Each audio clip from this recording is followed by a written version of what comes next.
Hola, soy Antonio Sala. En este vídeo vamos a hablar de la motivación que hay detrás de los métodos kernel que aparecieron en los años 90 en data mining y en machine learning. Básicamente, la motivación me viene porque hay problemas técnicos donde tengo pocas muestras, pero muchos datos por muestras. Por ejemplo, yo puedo tener 25 imágenes de 1.000.000 de píxeles por imagen, ¿vale? Pero claro, el número de caras o de letras para un aprendizaje pues es de 25 y en cada muestra tengo 1.000.000 de datos.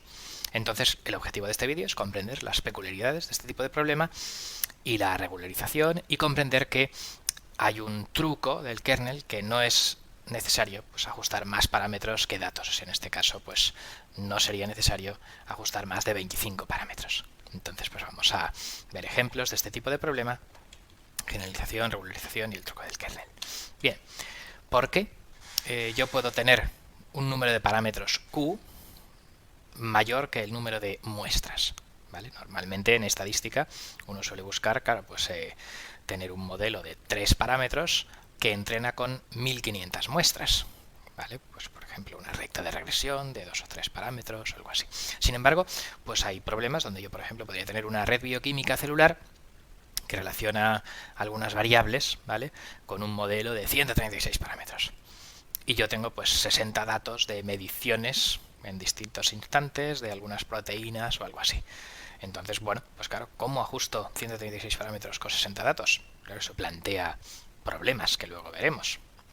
En procesamiento de imágenes, como hemos comentado antes, pues yo podría tener 50 ejemplos de letra A manuscrita y cada ejemplo pues haberlo pixelado, digamos, a 1024 píxeles. O también podría tener pues un proceso químico. En un proceso químico, por lotes, yo cargo unas materias primas, unos ciertos volúmenes, concentraciones, con sus variaciones debido a los pues proveedores o lo que fuera, ¿vale? Registro cada 5 segundos pues 10 presiones, temperaturas, concentraciones, caudales, etcétera. Mi tiempo de lote es de 20 minutos, aunque bueno, pues algunos lotes acaban en 22, otros en 18, según lo que tenga yo programado, que se acabe cuando se llegue a determinada temperatura o lo que sea. Y al final pues yo puedo tener 10 medidas de calidad en cuanto a pues color, humedad, densidad, firma espectrográfica en algunas frecuencias, y bueno, pues todo esto al final pues me produce hoy en día pues que pueda tener 2500 medidas por lote. Entonces, pues mi objetivo es a lo mejor pues analizar históricos de 180 lotes, viendo esas variaciones de calidad y tratando de explicar un poco pues qué combinaciones de estas 2500 medidas se pueden asociar con muestras de buena calidad o lotes de mala calidad descartados para intentar mejorar el proceso. Entonces, bueno, pues claro, al final tengo 180 lotes con 2500 medidas por lote, ¿vale? Con lo cual, si fuera a hacer regresión lineal simplemente, pues tendría que generar una matriz, digamos, con 2500 parámetros por cada variable de la que yo fuera a hacer la regresión. O sea, 2500 por 10 medidas de calidad que yo querría predecir. Entonces, claro, pues esto hay que manejarlo de alguna forma razonable. Y el objetivo de este vídeo, pues claro, una vez motivado el problema, es detallarlo. Entonces vamos ya a plantearlo con cierta precisión. Tengo n mayúscula datos que viven en n minúscula, en Rn minúscula. Y también, pues por ejemplo, si es un problema de regresión, podría ser de clasificación y no tener estas segundas variables, o bueno, esas variables consideradas, por ejemplo, 1 o 0 según sean una A o no sean una A. Entonces, pues yo tengo que en Rm viven otras muestras de variables i. Yo tengo Q regresores, ¿vale?, que es pues para cada muestra de datos pues un vector de características, de features en inglés, phi, ¿vale?, que me transforman los n posibles datos en Q posibles características, ¿vale? N minúscula datos en Q características. Bien, objetivo, pues por ejemplo de un problema de regresión, pues sería obtener un vector de parámetros tecta que minimice una cierta función de coste, L viene de loss en inglés, ¿vale? Pues con el error, por ejemplo, de predicción o de clasificación, y menos tecta por phi. ¿Vale? Vamos a tener un objetivo lineal en los parámetros, ¿vale? Este phi pueden ser no linealidades muy complicadas y polinomios de grado 17 o productos o lo que sea, pero vamos a intentar estimar un phi por, claro, por mínimos cuadrados, promoción cuadrática, lineal, etcétera. ¿vale? Usualmente, pues eso, en el problema de mínimos cuadrados, básicamente la función de coste es pues el error al cuadrado, o si es un vector, pues se transpuesta ahí, ¿vale? Entonces, pues la metodología con todo esto es que yo, claro, se genero unas matrices de datos con phi, todos estos phi, columnas de dimensión q, n mayúscula columnas de dimensión q, y bueno, pues las variables pues también las pongo así, y con las matrices x e y pues se realizan operaciones sobre ella, que pues suelen ser la pseudo inversa si hago mínimos cuadrados, o si tengo algunas restricciones sobre estos parámetros o algo así, pues hacer programación lineal o cuadrática, o en fin, en un caso general, dependiendo un poco de la forma que tuviera este L. ¿De acuerdo? Entonces, claro, pues las variaciones un poco es que si phi es exactamente la identidad, ¿vale? Mis regresores son exactamente mis datos, pues entonces se llamaría regresión lineal, ¿vale? Y si mis regresores no son mis datos, sino que son pues funciones no lineales ahí de ellas, ¿vale? Pues entonces sería regresión no lineal, pero lineal en parámetros. Entonces, los problemas que teníamos planteados en la transparencia anterior se refieren a que yo tengo q mayor o igual que n en contraposición a los problemas que uno está clásicamente pensando de mínimos cuadrados, donde q es bastante menor que n, ¿vale? Yo quiero ajustar 3 parámetros con 1000 muestras, ese sería lo que hay en azulito, ¿vale? Mientras que ajustar, digamos, 1024 parámetros con 50 muestras, pues eso sería el caso que está en rojo, ¿vale? Que es el objetivo de este vídeo en concreto. Bien. Por ejemplo, pues los mínimos cuadrados lineales en los parámetros, ¿vale? Con la pseudo inversa, pues claro, pues todo esto está bien conocido, ¿vale? Si tengo un vector de y y este detecta, pues la función de coste, pues la suma de todos los ceros al cuadrado, pues puede ser la norma Frobenius de esta matriz, y entonces, pues si tengo menos parámetros ajustables que muestras, pues hay que hacer una pseudo inversa, que es esta, ¿vale? Y si tengo más parámetros ajustables que muestras, entonces este sistema de ecuaciones existen infinitos tecta que igualan esto a 0, y el tecta de menor norma pues es pues la otra pseudo inversa, digamos, por el otro lado, ¿vale?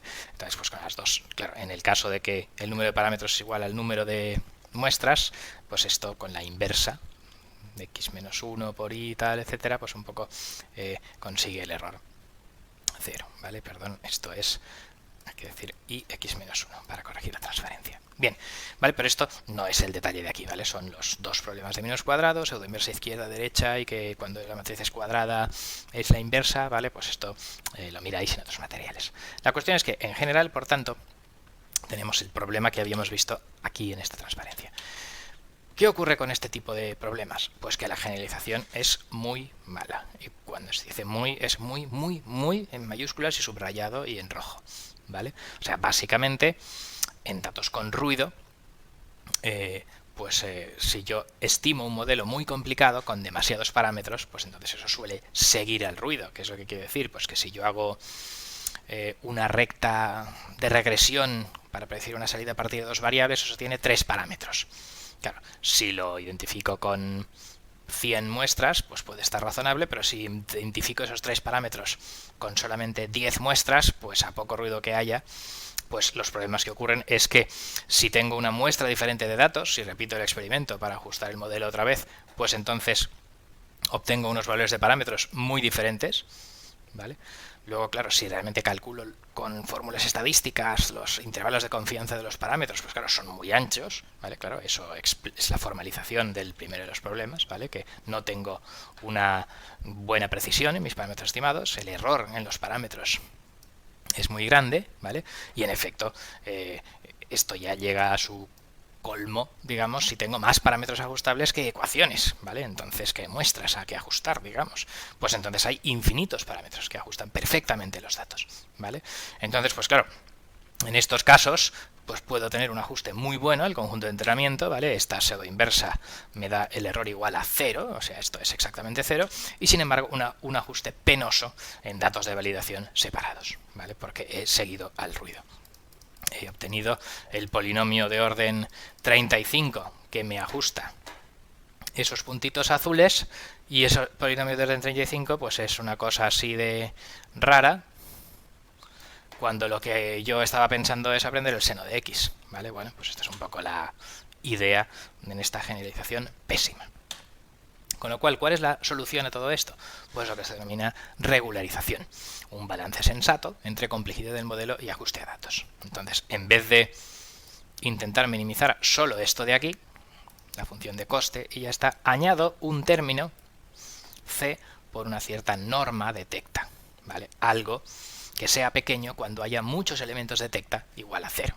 ¿Vale? Por ejemplo, pues la norma Frobenius suele ser el clásico, si voy a hacer mínimos cuadrados y pseudo inversas, ¿vale? O bien la norma 1, en la suma de los valores absolutos de los elementos de matriz tecta, si voy a hacer problemas donde el coste se resuelva con programación lineal, ¿vale? La cuestión es que este término se llama término de regularización, ¿vale?